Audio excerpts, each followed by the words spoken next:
गांव में तो सब जगह अकाल की परिस्थिति हो गई है। लगता नहीं कि अब इस गांव में ज्यादा दिन रुकना उचित होगा। काम के लिए बाहर गांव तो जाना ही पड़ेगा।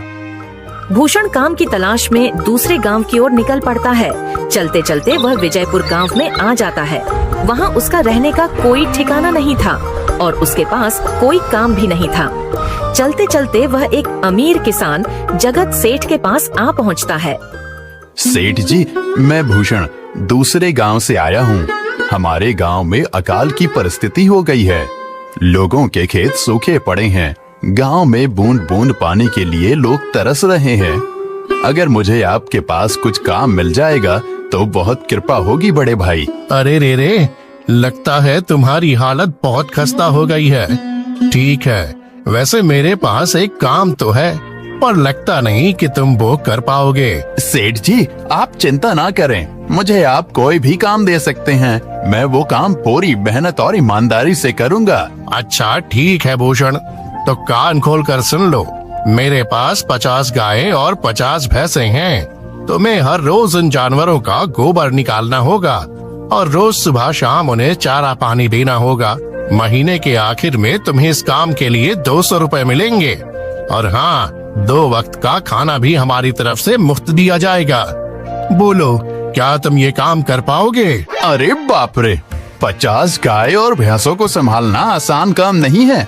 पर अब मैं कुछ कर भी तो नहीं सकता और ऊपर से सेठ जी 2 वक्त का खाना भी दे रहे हैं।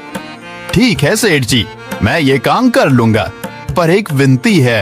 हाँ बोलो भूषण, क्या बात है? सेठ जी, अगर आपको समस्या ना हो तो क्या मैं आपके गायों के साथ गौशाला में रह सकता हूँ? सेठ जी, मैं इस गांव में नया हूँ। मेरा रहने का कोई ठिकाना नहीं है। जग्गा सेठ थोड़ी देर तक सोचता है और भूषण को ऊपर से नीचे तक देखने के बाद उससे कहता है, ठीक है भूषण, तुम गौशाला में रह सकते हो। जी धन्यवाद सेठ जी। तब से भूषण गौशाला में रहकर अपना काम करने लगता है। वह रोज जल्दी उठकर गाय और भैंसों का गोबर निकालता, उन्हें चारा डालता और समय पर पानी भी पिलाता था।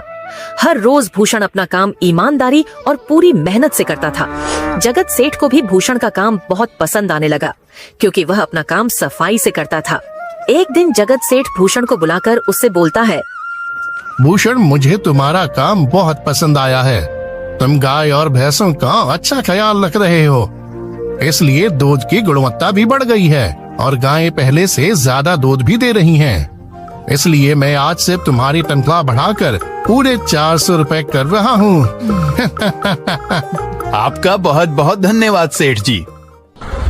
कुछ दिन ऐसे ही बीतने लगते हैं। भूषण जगत सेठ के पास बहुत मेहनत और ईमानदारी से काम करता है। धीरे धीरे भूषण के पास अच्छा खासा रुपया जमा हो जाता है, जिससे वह अपने लिए छोटा सा रहने लायक एक कुटिया बनवा लेता है। उस गौशाला में सोकर तो नाक से गोबर की गंध अभी भी नहीं जा रही। अब आखिरकार मुझे अपने घर में चैन से सोने को तो मिलेगा। तब से भूषण जगत सेठ के पास गौशाला में काम करने आता और 2 वक्त का खाना खाकर अपने घर सोने के लिए चला जाता था। कई साल ऐसे ही बीत जाते हैं। भूषण की मेहनत के कारण उसके पास अच्छा खासा रुपया जमा हो जाता है। एक दिन भूषण जगत सेठ से बोलता है, सेठ जी, आजकल गांव में चोरी की समस्या बहुत बढ़ गई है और मेरे पास कुछ रुपए भी जमा हैं जो मैंने अपने घर में रखे हुए हैं, पर मुझे उन पैसों की चोरी की चिंता हो रही है। आपको तो पता है कि मैं दिन भर आपके पास ही काम करता हूँ और सिर्फ रात में ही घर सोने जाता हूँ, इसलिए मुझे रोज उन पैसों की चोरी की चिंता सताती है। हाँ भूषण, तुम बात तो बिल्कुल सही कह रहे हो।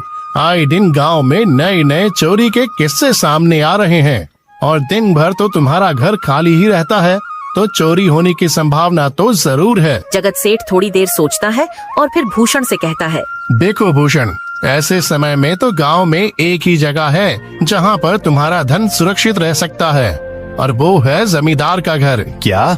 जमींदार का घर? हाँ भूषण, इस गांव के जमींदार बहुत ईमानदार और दयालु हैं। ऐसा मैंने कुछ लोगों से सुना है और उनके घर पर बहुत सारे पहरेदार भी हैं, तो चोरी होने की संभावना बहुत कम है। तुम अपने पैसे उनके पास